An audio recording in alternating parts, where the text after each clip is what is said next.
de tratamiento del día de hoy. Yo les voy a hablar sobre el tratamiento de sarcoma de tejidos blandos. Un tema muy heterogéneo realmente, pero bueno, vamos a iniciar. La introducción: la OMS tiene por lo menos 50 entidades reconocidas de la clasificación según su clasificación. Esto, como ya vimos, son el menos de 1% de los cánceres incidentes para los Estados Unidos. Un poco heterogéneo también en cuanto a la epidemiología: 11.930 diagnósticos y 4.870 muertes al año para el año 2015.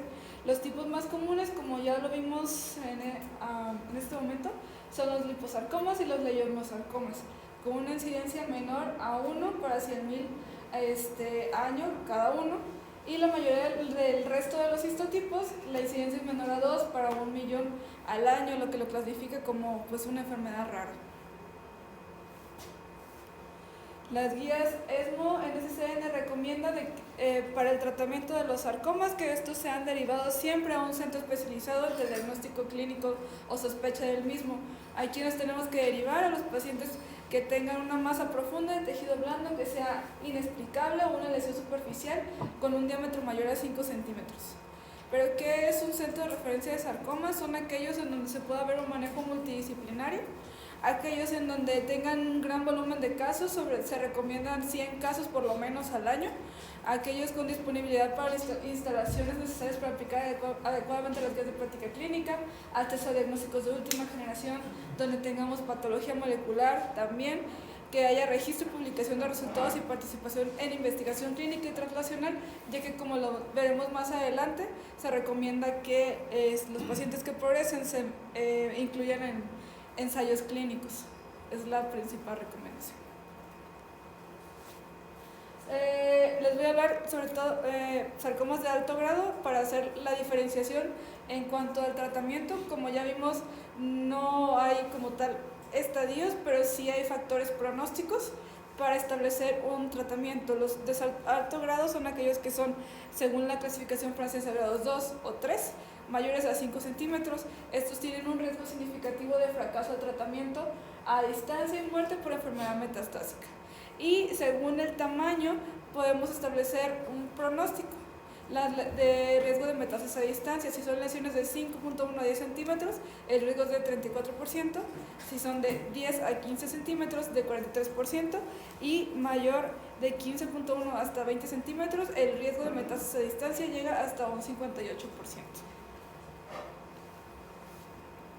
Y este es el algoritmo de tratamiento. Vamos a empezar con enfermedad localizada según la ESMO.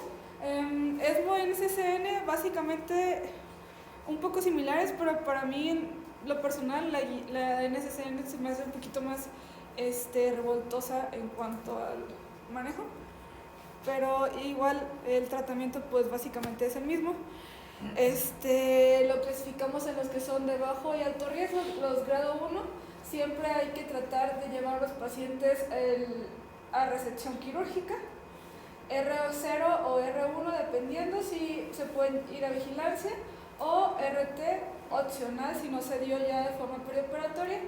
Hay que ver los factores de riesgo para la radioterapia. Estos pueden ser que sea alto riesgo de grado 3, 2 o 3 con invasión mayor a 5 centímetros, o grado 3 aunque la invasión sea menor a 5 centímetros. En cambio, los pacientes con un grado histológico alto, grado 2 o 3, establece el riesgo. Pacientes con riesgo alto se les puede dar RT perioperatoria más menos quimioterapia, ahorita lo vamos a ver, y posteriormente para llevarlos a cirugía. Si no se les dio radioterapia, se les puede dar también postoperatoria y a la adyuvancia con quimioterapia opcional. Riesgo bajo intermedio, la RT es opcional también, y posteriormente la cirugía.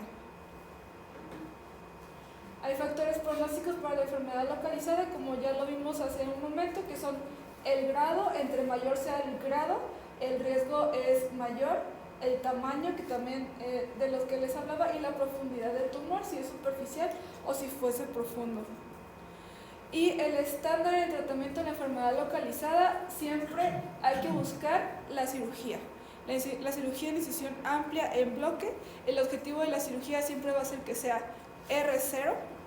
Y bueno, hay que buscar la preservación funcional, estamos hablando ahorita de extremidades y sarcoma de extremidades y en tronco. Se considera la amputación solo cuando vaya a ser una cirugía muy cruenta, que en realidad la extremidad ya no sea funcional. Hay que considerar la amputación de primera instancia, y también para mejorar el control local de la enfermedad. En el caso de márgenes positivos, se prefiere antes de la radioterapia ampliación quirúrgica.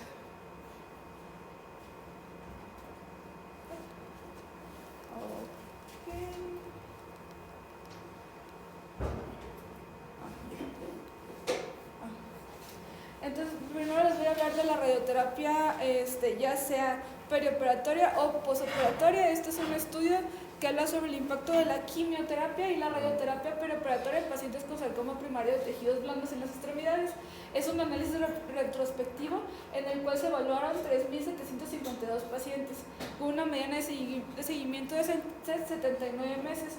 Evaluando en general el papel de la radioterapia, se vio que la radioterapia preoperatoria puede compensar el impacto pronóstico de haber dejado márgenes R1. Considerar también la preservación de estructuras críticas. Las complicaciones de la herida quirúrgica son más comunes con la radioterapia preoperatoria, ya que puede haber más complicaciones en cuanto a la cicatrización de las heridas. Sin embargo, en cuanto a las consecuencias a largo plazo, tiene mejora. Hay mejora en cuanto a la reducción de la fibrosis, en cuanto al edema, las fracturas óseas y a la rigidez de las articulaciones, dado que es menor la dosis de la radioterapia perioperatoria que la que se daría posoperatoria. La cirugía se da entre 4 a 8 semanas después de la quimioterapia o la última fracción de radioterapia, y hay mayor beneficio del ERT en los tipos histológicos de tipo liposarcoma mixoide, tumor fibroso solitario y el mixofibrosarcoma, que es lo que se observó en este estudio. Y en cuanto se hizo en 4 centros especializados el mismo, y también se vio que en general hubo un mayor beneficio en la terapia preoperatoria que la posoperatoria.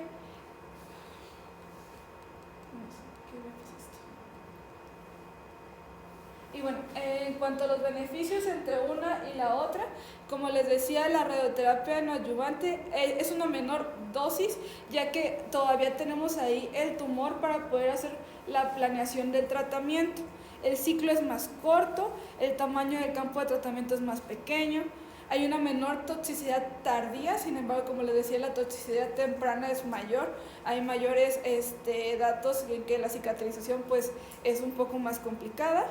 El objetivo definido para la planificación, pues ahí lo tenemos, porque ahí tenemos el tumor todavía, y el tratamiento no se ha afectado por los problemas de la cicatrización de heridas, y estas son las pautas de tratamiento que se tienen. Y en cuanto a la radioterapia adyuvante, nos permite hacer una evaluación patológica definitiva, incluido el estado de los márgenes posterior a la cirugía. También no se da cuando no había previo a la cirugía una indicación precisa para una radioterapia no adyuvante. Hay menor tasas de complicaciones en cuanto a la cicatrización de las heridas. Y bueno, ¿no? Los campos de radiación en este caso sí son más grandes, y las dosis pues también, dependiendo si tienen márgenes positivos o márgenes negativos. Y en cuanto al papel de la quimioterapia, siempre hay que recordar que la quimioterapia adyuvante nunca debe pretender compensar una cirugía inadecuada. Si la cirugía no fue adecuada, siempre hay que tratar de llevar ampliación de márgenes y posteriormente ya ahora sí dar un tratamiento. En la próxima serie de estudios que les voy a presentar, pues todos son italianos. Entonces, bueno, primero recordar la sensibilidad a la quimioterapia según los subtipos histológicos. La mayoría de los subtipos histológicos de los que estamos hablando, que son los liposarcomas, los leiomiosarcomas y resto de sarcoma de tejidos blandos, son moderadamente sensibles a la quimioterapia. También un tema a tomar en cuenta para el resultado de los próximos estudios que vamos a hacer. primer estudio es un estudio que se realizó en 2001, en donde se evaluó la quimioterapia adyuvante para el sarcoma de tejidos blandos en las extremidades y el tronco en adultos. Este es un estudio del grupo italiano, con una N de 104 pacientes, en donde se incluyeron sarcomas fusiformes de alto grado de un diámetro mayor a 5 centímetros o que fuera un tumor recurrente de cualquier tamaño. A esto se les podía dar radioterapia ya fuera pre o posoperatoria. El grupo control es un grupo en el cual no se dio tratamiento, se dejó en vigilancia con una N de 51, y el grupo de tratamiento con una N de 53 pacientes se dieron 5 ciclos de doxorubicina, 60 miligramos metro cuadrado en los días 1, 2, e ifosfamida, 1.8 gramos metro cuadrado de los días 1 a 5, hidratación, MENA y factor estimulante de colonias. En cuanto a los efectos adversos relacionados con el grupo al que se le dio tratamiento, grado 3 o 4 tuvieron leucopenia en el 35%, trombocitopenia en el 4%, neutropenia febril en un 13%, mucositis grado 3 en un 10% y náusea y vómito grado 3 hasta en un 3%, pero todos estos fueron toxicidades pues que fueron manejables.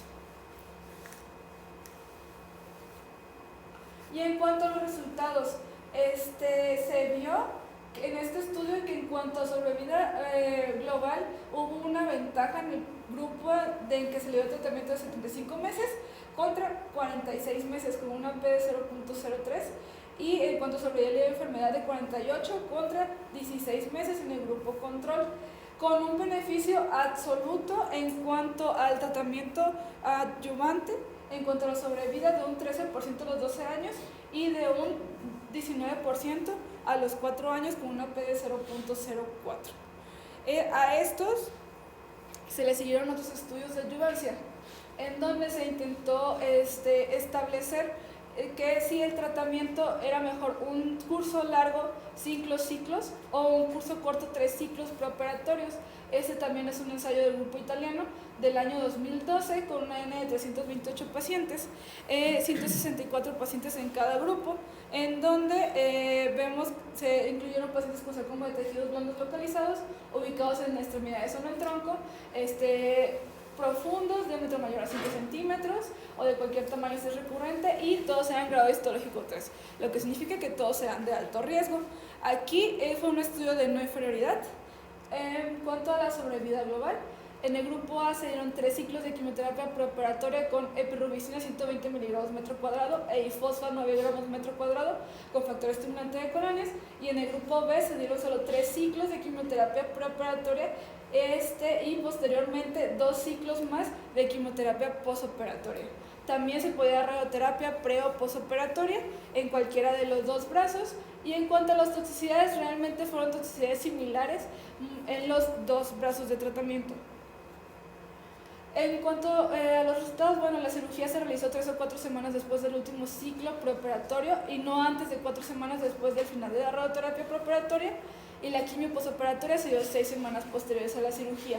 Y se vio que en cuanto a la sobrevida global a 5 años, en general los dos grupos, el hazard ratio fue de 0.70, o sea con un beneficio absoluto de un 30% para todo el grupo de los pacientes, y el hazard ratio para el grupo de tratamiento de 3 ciclos preoperatorios fue de 0.99, donde se cumplió el margen de no inferioridad, que fue de 1.50.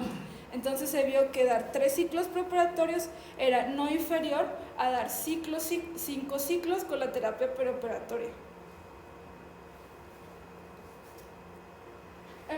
Posterior a esto se hizo el estudio EOR 62931, que fue un estudio negativo. Este estudio intentó evaluar el impacto de la quimioterapia en la supervivencia en pacientes con sarcoma de tejido blando de la pared y el tronco de las extremidades. No logró detectar un beneficio de sobrevida global para la quimioterapia adyuvante en sarcoma de tejido blando, y aquí se compararon 5 ciclos de doxorubicina más ifosfa contra la observación después de la cirugía. Pero este es un análisis que se hizo posteriormente haciendo estratificación por grupos de riesgo. En cuanto a los metaanálisis, que se habían estudiado previamente, se había visto que el beneficio absoluto de la adyuvancia era de un 5 al 10% aproximadamente en cuanto a supervivencia general, para terapia ya fuera adyuvante o no adyuvante. Con una N de 351 pacientes se utilizó la herramienta Prognostica Calculator, que ya nos habló de esto un poco Brisarelli, para especificar a los pacientes. Se vio que el 70% de los pacientes que se incluyeron en este estudio eran pacientes que tenían un riesgo bajo, y se vio que estos pacientes no se beneficiaban como tal de la quimioterapia adyuvante. Sin embargo, la quimioterapia adyuvante redujo a la mitad el riesgo de muerte en los pacientes que eran de alto riesgo. Pero, ¿qué es la herramienta Calculator? Es una herramienta donde se evalúa la edad de la paciente, del paciente, el tamaño del tumor, el grado del tumor, la histología del mismo, y nos estima la probabilidad de sobrevida global tanto a 5 años como a 10 años después de la cirugía. Los pacientes para este estudio se agruparon en 3 categorías. Alta, que era con una probabilidad de sobrevida mayor al 66%, intermedia, que fue de 51 a 66%, y baja, que fue menor a 51%. ¿Y cuáles fueron los resultados según esta estratificación de riesgo? En esta estratificación de riesgo pudimos observar que, no sé si alcanzan a ver las rayitas rojitas, son las que son de riesgo de la probabilidad de sobrevida global baja, en donde se ve un beneficio considerable tanto en sobrevida como en progresión libre de enfermedad. La quimioterapia adyuvante redujo la mitad con un hazard ratio de 0.46, y para la sobrevida y también para la sobrevida libre de progresión, un hazard ratio también de 0.46 en la categoría de pacientes que tenían una probabilidad de sobrevida global baja. Y no se detectó ningún efecto en las categorías en intermedio o alta. ¿De qué nos habla esto? De la importancia de estratificar a los pacientes previo a iniciar un tratamiento.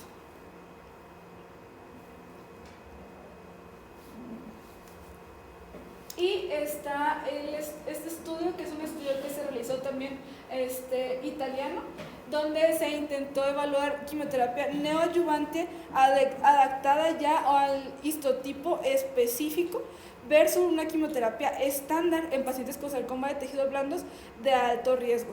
Este fue un ensayo internacional abierto aleatorizado fase 3, en donde se incluyeron pacientes de tejidos blandos, sarcoma de tejido blando localizado de alto riesgo en las extremidades y en el tronco, y de histologías liposarcoma mixoide de alto grado, leiomyosarcoma, sarcoma sinovial, tumor maligno de la vaina del nervio periférico y sarcoma pleomórfico indiferenciado.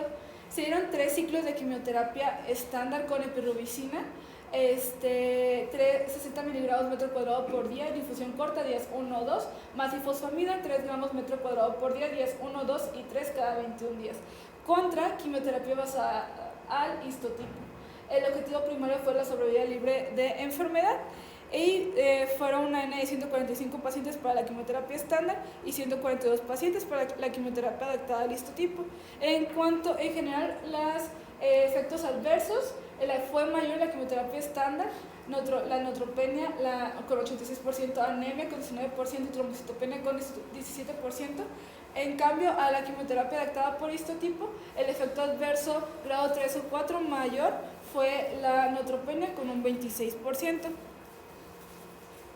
Y en cuanto a la quimioterapia que se utilizó, en el liposarcoma mixoide de alto grado se utilizó trabenectina, en el leiomyosarcoma gemcitabina con dacarbamecina, en el sarcoma sinovial ifosfamida, tumor maligno en la vaina del nervio periférico se utilizó toposio y fosfa, sarcoma pleomórfico indiferenciado, gemcitabina con docetaxel.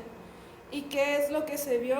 Esta es una actualización ya del año 2020, una actualización a 5 años, donde se vio que en cuanto a sobrevida libre de progresión fue de un resultado de 47.4% contra 54.6%.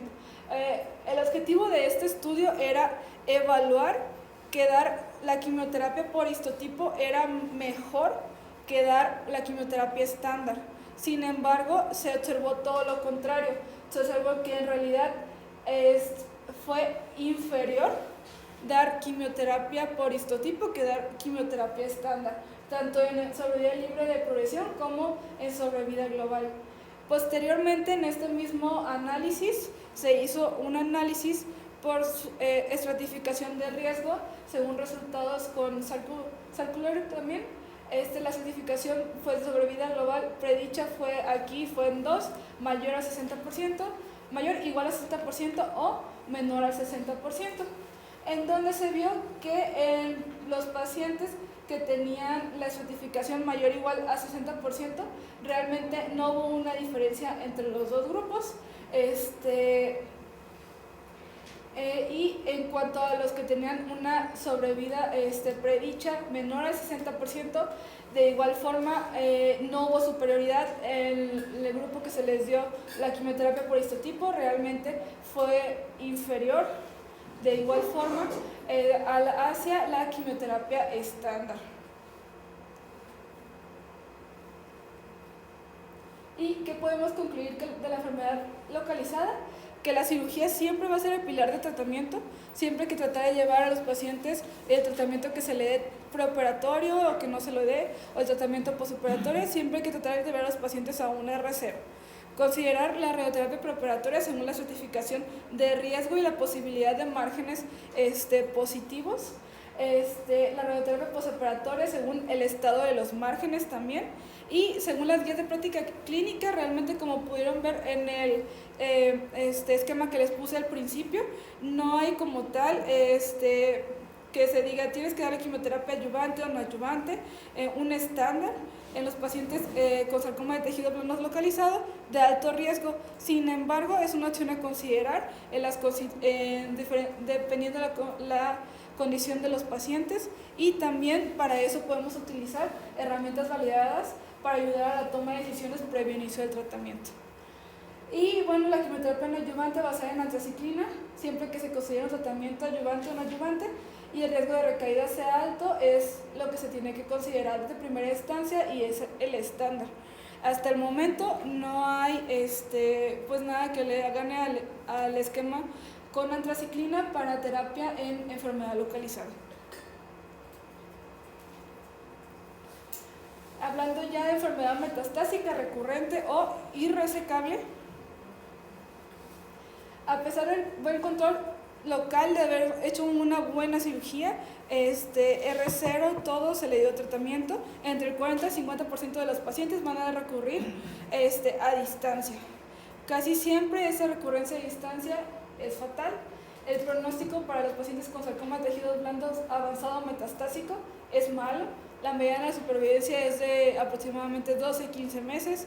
Y bueno, en general, pues, como les voy a hablar en un momento, la doxorubicina hasta este momento pues es la reina en cuanto al tratamiento en sarcoma de tejidos blandos en la primera línea. Todos los esquemas pues con doxorubicina. Aquí hay una pequeña línea de tiempo del tratamiento estándar. Se dio desde los años 60, esquemas con poliquimioterapia, esquemas con BAC, la carbazina con doxorubicina sola con una respuesta del 35%, Civadic, que era un esquema de 4 drogas, BAC, y ifosfamida dependiendo las dosis. La ifosfamida dependiendo de la dosis es la tasa de respuesta. 6 gramos, una tasa de respuesta de 10%, 10 gramos de 21% y 14 gramos, que son dosis altas, hasta de un 45%. Ahorita les voy a hablar en qué línea podemos utilizar cada uno de estos, pero hasta este momento la doxorubicina pues ha sido el estándar de tratamiento, ya que como monoterapia nos da unas buenas tasas de respuesta y ninguno de los demás le había ganado en cuanto a sobrevida global o sobrevida libre de enfermedad. Esta es una visión general del tratamiento. Aquí primero tenemos que establecer el objetivo. ¿Qué es lo que queremos lograr con nuestro paciente? ¿Sobrevida, supervivencia libre de progresión? ¿O queremos lograr tasa de respuesta? ¿Por qué? Porque también podemos considerar, aunque sea un paciente con enfermedad metastásica, hacer citorreducción y hacerlo potencialmente resecable. Si es un paciente que fue potencialmente resecable o la citorreducción es relevante para la enfermedad, podemos utilizar esquemas de poliquimioterapia, siempre con una antraciclina, doxorubicina contra venectina, antraciclina con ifosfamida o antraciclina con dacarbamecina. En cambio, si lo que queremos es paliativo, donde la citorreducción no importa, en primera línea podemos utilizar doxorubicina sola en monoterapia, o en este momento para el leiomyosarcoma ya está aprobada la doxorubicina con la trabenectina también en primera línea. Y en cuanto a las segundas líneas, si queremos de igual forma potencialmente resecable y disminuir la carga tumoral, dosis altas de ifosfamida o trabenectina con radioterapia. Y también tenemos la trabenectina en cuanto al contexto paliativo, trabenectina, pasoparid, eribulina o gemcitabina en combo. Y les voy a hablar de los estudios de cada uno de ellos. En primera línea, bueno, este es un estudio que se realizó en el año 2014, donde se intentó comparar doxorubicina sola, que es el estándar, en monoterapia contra doxorubicina intensificada con ifosfamida para el tratamiento de primera línea de sarcoma de tejido blando avanzado metastásico. En este estudio se incluyeron pacientes con sarcoma de alto grado, localmente avanzado y resecable metastásico. El objetivo primario fue la sobrevida en los pacientes de la población por intención a tratar. Se hizo una aleatorización 1 a 1 con 228 pacientes. Se trató con doxorubicina el brazo 75 miligramos metro cuadrado en bolo intravenoso el día 1 o una infusión intravenosa continua durante 72 horas, y en el brazo 2, 227 pacientes con doxorubicina intensificada 75 miligramos metro cuadrado, 25 miligramos metro cuadrado por día de los días 1 al 3, con ifosfamida 10 gramos metro cuadrado durante 4 días, con mesna y pegfilgrastim. Los ciclos fueron cada 3 semanas hasta la progresión o efectos tóxicos inaceptables durante hasta 6 ciclos de tratamiento. ¿Y qué vemos en este estudio en cuanto a los resultados? Realmente fueron de 7.4 meses en cuanto a sobrevida contra 4.6 meses. Sin embargo, el hazard ratio es de 0.83 con un intervalo de confianza que cruza la unidad, y realmente no son resultados estadísticamente significativos en cuanto fuese superior el duplete contra la monoterapia, y en cuanto a supervivencia libre de progresión de 14.3 contra 12.8 meses. De igual forma, pues no hubo algo que fuera estadísticamente significativo en cuanto al objetivo primario, que fue la sobrevida global. Sin embargo, hablando de tasas de respuesta, los pacientes que tuvieron respuesta completa fueron más en el duplete, doxo y fosfa fue de 2%, respuesta parcial fue de un 25 contra un 13%, enfermedad estable fueron de un 50 contra un 46%, y podemos ver que progresaron más en el brazo de doxorubicina monoterapia con un 32 contra un 13%. En cuanto a los efectos adversos, pues sí, fueron mayor en el duplete. Sin embargo, fueron efectos adversos que pudieron tratarse con tratamiento médico sin tener desarrollos que fueron fatales en el estudio. La neutropenia, la leucopenia, neutropenia fue el 46% y anemia el 35%, que sí fueron mucho mayores, pero como les digo, fueron manejables. Y este segundo estudio es otro estudio de primera línea, es un estudio que fue el año pasado, en donde se evaluó la doxorubicina sola contra doxorubicina y trabenectina, seguida de trabenectina sola como tratamiento de mantenimiento en primera línea para el leiomyosarcoma metastásico y resecable. El EMS04 es un estudio fase 3 aleatorizado, en donde se integraron leiomyosarcomas metastásicos o recidivantes y resecables en primera línea. El objetivo primario fue sobrevida libre de progresión, la aleatorización fue 1 a 1 y se incluyeron 150 pacientes. Se incluyeron pacientes tanto de leiomyosarcomas uterinos como leiomyosarcomas de tejido blando. Y se aleatorizaron 76 pacientes en el grupo de doxorubicina sola, 75 miligramos metro cuadrados una vez al día, en un día cada 3 semanas durante un máximo de 6 ciclos. Y el brazo 2 fue doxorubicina intravenosa, 60 miligramos metro cuadrado, con trabenectina intravenosa, 1.1 miligramos metro cuadrado, igual una vez cada 3 semanas hasta 6 ciclos, y posteriormente se dejó trabenectina sola en mantenimiento. En cuanto a los resultados, aquí sí podemos ver que hubo una diferencia estadísticamente significativa en cuanto a supervivencia libre de progresión con 12.6 meses en el grupo de tratamiento con doxorubicina contra venectina contra 6.2 meses, lo cual fue estadísticamente significativo. También vemos que en cuanto a los efectos adversos, la verdad el duplete sí es bastante tóxico. En cuanto a neutropenia, fue de un 80 contra un 13% con doxorubicina sola, anemia de un 31 contra un 5%, trombocitopenia hasta un 47%, y la neutropenia febril fue de un 28%. Entonces, si bien es un tratamiento que sí nos da mayor sobriedad libre de progresión, estadísticamente significativo, y sí da una mejora en cuanto al tratamiento, y en tasas de respuesta también es mejor. Hay que verificar o establecer qué pacientes sí son candidatas al tratamiento, que tendrían que ser pacientes, pues pacientes fit, porque aquí se incluyeron pacientes con ECOG 0-1 nada más, y ver pues quién sí es candidato. Luego tenemos múltiples estudios donde intentaron hacer combinaciones y no lograron superar a la doxorubicina sola, la doxo con la evofosfamida, la doxo con la palifosfamida y la doxo con el olaratumab. Ninguno tuvo como tal resultados estadísticamente significativos. Y también tenemos...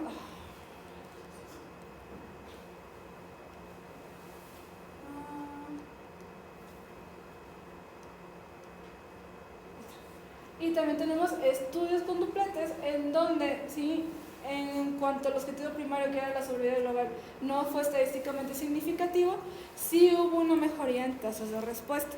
Como les decía, tenemos que establecer el tratamiento dependiendo del objetivo que tenemos con el paciente. Tenemos el estudio en donde se evaluó doxorubicina con dacarbamicina contra MAI, que hubo una tasa de respuesta mayor, un 32%. Doxorubicina con doxo y fosfa se ha estudiado en múltiples ensayos clínicos y en donde se ha visto que contra doxorubicina sola se tiene una tasa de respuesta mayor. Y ya hablando del tratamiento de segunda línea y posteriores, tenemos los ensayos clínicos, en donde en primer lugar tenemos este ensayo que es bastante, pues ya viejito, de ifosfamida en dosis altas, en elusión a la resistencia a dosis estándar de la misma ifosfamida en sarcoma avanzado de tejidos blandos. Se incluyeron pacientes con enfermedad avanzada de sarcoma de tejidos blandos pretratados con doxorubicina y un régimen ya con ifosfamida en dosis estándar. ¿Qué se evaluó? Se dio una infusión continua, una dosis de 4 gramos metro cuadrado día durante 3 días cada 28 días, o sea, dosis de ifosfamida a dosis altas. Fue una corte de 40 pacientes. En cuanto a los efectos adversos, grado 3 o 4, sí fue mucho mayor con la ifosfamida de dosis alta, neutropenia 100%, trombocitopenia 20%, anemia 25%, neutropenia febril 30%, falla renal hasta un 10% de los pacientes y deterioro neurológico hasta un 17% con estas dosis de ifosfamida. Pero en cuanto a tasas de respuesta, se tuvieron tasas de respuesta mayores, tasas de respuestas de un 33, hasta de un 33%, ya en una segunda línea, en un contexto metastásico, es una tasa de respuesta bastante alta. Enfermedad estable en un 22%, progresión de la enfermedad hasta en el 44% de los pacientes, y la duración media de la respuesta fue de 8 meses. La OS en esta población fue de 12 meses y se evaluó según la dosis de fosfamida cuál era la tasa de respuesta. De 5 a 6 gramos la tasa de respuesta va a ser de un 7-15%, de 8 gramos metro cuadrado de un 20% y de 12 gramos metro cuadrado, pues la tasa de respuesta es hasta de un 33%. Es por eso que se considera en una segunda línea en caso de que quisiéramos hacer que el paciente tuviera una tasa de respuesta alta con disminución volumétrica de la enfermedad, tanto para disminuir síntomas como para intentar un rescate quirúrgico.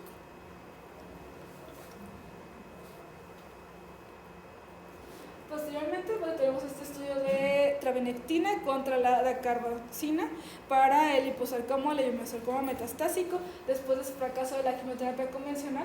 También es un ensayo fase 3, donde se incluyeron pacientes con liposarcoma avanzado o leiomyosarcoma después de una terapia previa que incluyera ya antraciclinas y al menos un régimen sistémico adicional.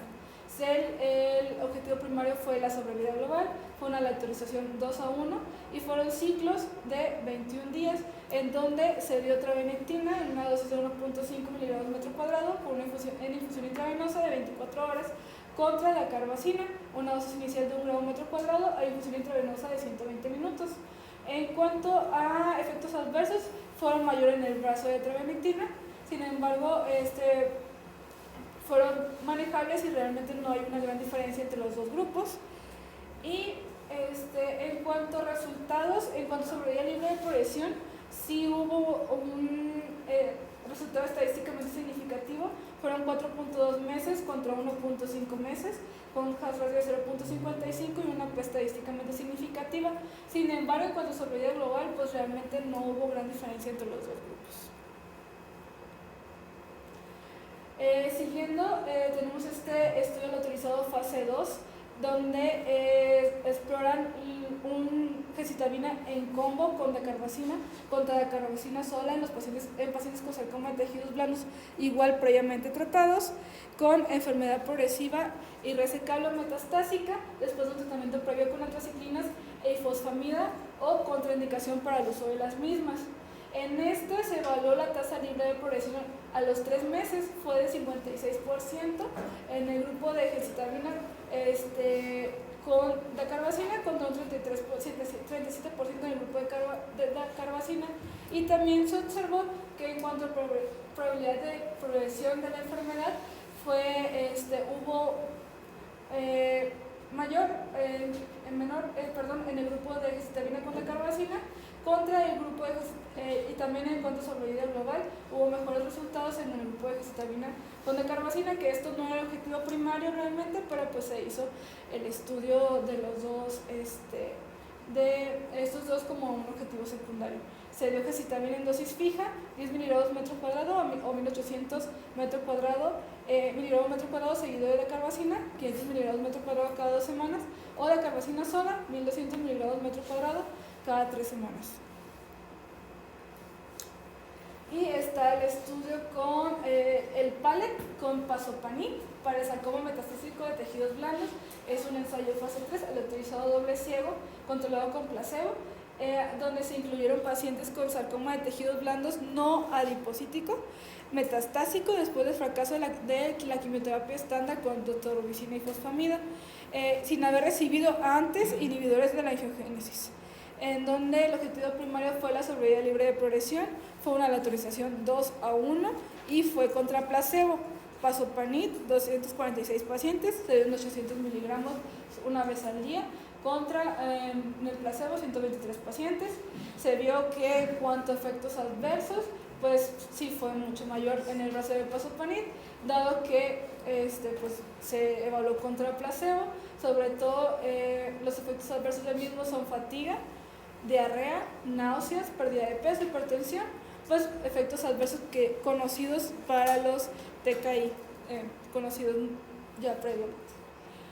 Y los resultados sí fueron estadísticamente significativos. En cuanto a mediana sobrevida libre de progresión fue de 4.6 meses contra 1.6 meses, con un hazard ratio de 0.31, y en cuanto a sobrevida global fueron de 12.5 meses contra 10.7 meses, igual un hazard ratio de 0.86 aquí cruzando la unidad. Pero en cuanto al objetivo primario, que fue la sobrevida libre de progresión, pues sí tenemos resultados estadísticamente significativos, lo que posicionó al pazopanib pues en segunda línea paliativo para el sarcoma de tejidos blandos no lipocítico. Y está este estudio con eribulina que se salió en el año 2016, eribulina contra la dacarbazina en pacientes previamente tratados con liposarcoma avanzado o leiomyosarcoma. Este es un ensayo fase 3 donde se incluyó liposarcoma o leiomyosarcoma avanzado de grado intermedio o alto, donde ya hubiesen recibido previamente 2 regímenes sistémicos para la enfermedad avanzada, incluida ya una antraciclina. El objetivo primero fue la sobrevida global con una aleatorización 1:1. Se dio tratamiento hasta la aparición de una enfermedad o toxicidad inaceptable con eribulina 1.4 miligramos metro cuadrado día 1-8 y dacarbazina 800 miligramos metro cuadrado o 1000 miligramos metro cuadrado, 1200 miligramos metro cuadrado. La dosis dependió del investigador que otorgó el tratamiento en el día 1 cada 21 días. Y en cuanto a efectos adversos, realmente fueron bastante similares, solo hubo mayor en cuanto a la neutropenia, 35% contra 16%, pero en cuanto a lo demás, pues básicamente fueron similares y de igual forma manejables. En cuanto a los resultados, vemos que en nuestro objetivo primario, que fue la sobrevida global, fueron de 13.5 meses contra 11.5 meses, con un hazard ratio de 0.77, que sí fue estadísticamente significativo, con una P de 0.01. En cuanto a supervivencia libre de progresión, no hubo diferencia entre los dos grupos de tratamiento, que también posicionó ya a eribulina como parte del tratamiento para sarcoma de tejidos blandos en segunda línea metastásica. Y en cuanto a las segundas líneas de sarcoma de tejidos blandos, las histologías más frecuentes, porque realmente no quise meterme en las más raras, en cuanto a liposarcoma, les diferenciado de que siempre evaluar el poder utilizar tabenectina o eribulina o la ifosfamida dosis altas. En cuanto a los demás, liposarcoma, leiomyxoide, leiomyosarcoma, sarcoma pleomórfico indiferenciado, siempre hay que tratar de evaluar la reintroducción de la doxorubicina en primera línea, que siempre que no se haya dado una dosis acumulada mayor a 450 miligramos por metro cuadrado. Hay que evaluar, ya sabemos que hay que tener mucho cuidado con la dosis acumulada de doxorubicina. Si no, tenemos las alternativas, la trabenectina, la eribulina, la trabenectina, el pazopanib en el caso del leiomyosarcoma, y gemcitabina, condacarbazina, trabenectina o pazopanib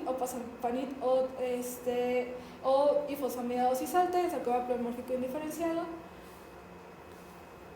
En cuanto al sarcoma sinovial, de igual forma reintroducción de las antraciclinas, el tumor benigno en la vaina neuroperiférico, ifosfamida de topósido, trabenectina, gemcitabina.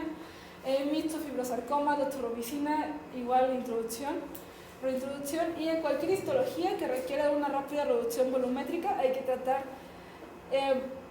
doxorubicina, reintroducción dependiendo de la dosis acumulada con ifosfa, o también ifosfamida dosis alta o trabenectina con radioterapia en cualquier subtipo para tratar de disminuir el volumen en caso de pacientes que sean muy sintomáticos o que se quiera llevar a una resección. En cuanto a los sarcomas retroperitoneales, un poquito diferente, menos del 30% en este caso van a lograr una resección completa. Hay que tratar de realizar la evaluación de los mismos en un equipo multidisciplinario, anticipar si se requiere o no se requiere una radioterapia preoperatoria, criterios similares a los que ya hemos visto, pero en este estudio del año 2002 podemos observar que realmente la cirugía sola contra la cirugía contra la quimioterapia, pues fue realmente no significativo dar quimioterapia a dar solamente la cirugía, fue la sobrevida de 40 contra 52 meses. En este contexto realmente la quimioterapia no tiene mucha cabida, es más radioterapia o meramente pues la resección quirúrgica. Entonces, en cuanto a la enfermedad resecable, este es el algoritmo de la NCCN. Las histologías hay que evaluar riesgo para dar radioterapia o no radioterapia. Si fueran histologías grado 3, leiomyosarcoma, que fueran de tipo vascular o liposarcomas, evaluamos radioterapia preoperatoria y luego llevar a resección. Márgenes positivos, R1 se puede dar radioterapia, evaluar si ya se daba previamente, dependiendo. R2 siempre llevar a nueva resección quirúrgica.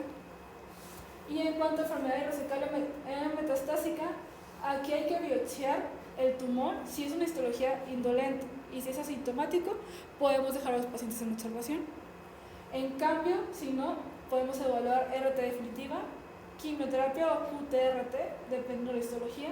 Se evalúa que se pueda resecar el tumor y, si es posible, llevar a resección. Siempre hay que tratar de llevar a resección quirúrgica.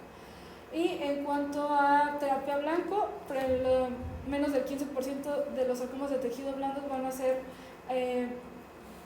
candidatos a la misma, y es dependiendo el subtipo histológico.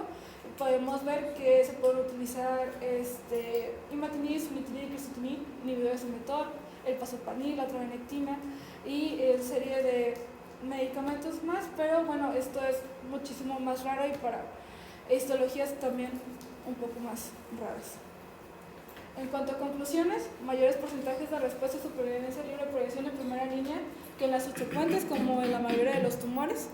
La poliquimioterapia tiene mayores tasas de respuesta objetiva y supervivencia libre de progresión comparadas con la doxorubicina sola. Y aquí evaluamos en qué contexto queremos o donde nos importa una tasa de respuesta objetiva, si para facilitar resección quirúrgica o para mejorar síntomas relevantes. Si es así, pues podemos dar poliquimioterapia. Si no, podemos dejar doxorubicina sola, podría ser suficiente en una primera línea metastásica. Y eso sería todo. Un tema crudo, ¿no? Bastante. Sobre todo para quien está involucrado de manera activa en el manejo, pero pues no está mal que lo revisemos. En relación a los sarcomas retroperitoneales, es muy importante ver la variante histopatológica, ya que, por ejemplo, si fuera un liposarcoma bien diferenciado, aquí siempre se tratará de optar por una resección en bloque. Siempre. ¿Por qué? Porque la posibilidad de una recurrencia con esta variante con margen positivo, es del 100%.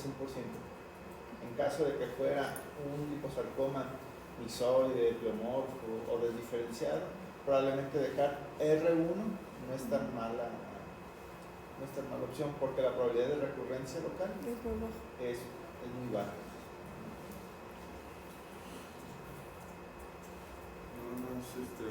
Ahorita vi las combinaciones de gemcitabina nada más con la carbacina. Y hay una combinación que se está utilizando mucho, es un estudio reciente, el HEDISH, que es la combinación con los Ataxel, que incluso se está llevando a primera línea, sobre todo en pacientes con leiomyosarcomas uterinos.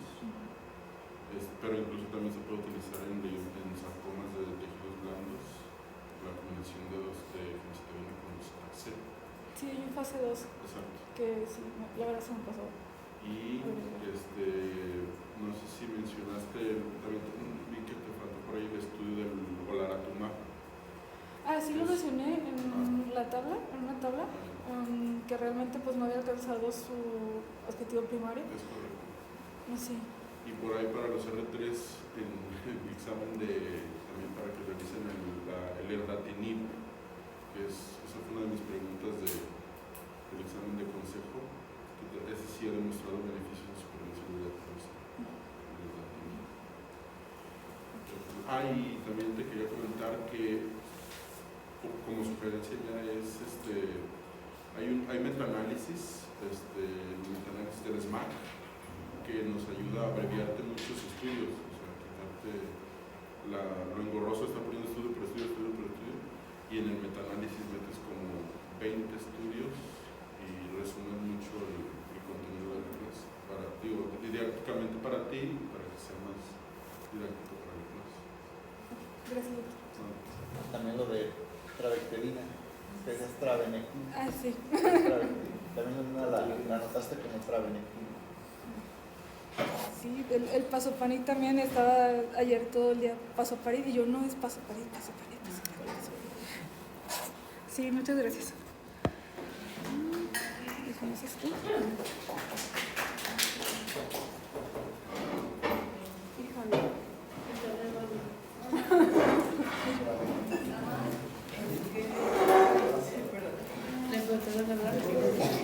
Es que no sé cómo que deja de grabar esta cosa. ¿Cómo de qué? Deja de grabar esto. No sé.